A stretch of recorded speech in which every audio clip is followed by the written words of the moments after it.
పరమశివుడికి హిమవంతుడి పుత్రిక పార్వతితో వివాహం చెయ్యాలని దేవతలు తలిచి తపస్సు చేసుకుంటున్న శివుడి మనసు మరలించేందుకు మన్మధుడిని నియోగించగా అతడు పూలబాణం ప్రయోగించాడు.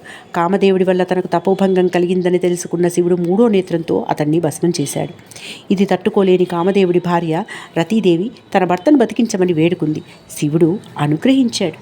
కానీ శరీరం లేకుండా అనంగుడిగా జీవించే వరాన్ని ప్రసాదిస్తాడు. అలా కాముడు తిరిగి బతికిన రోజు ఫాల్గుణ శుద్ధ పౌర్ణమి. కనుక కాముని పున్నమా అనంగ పున్నమా అని హోలీని అంటారు.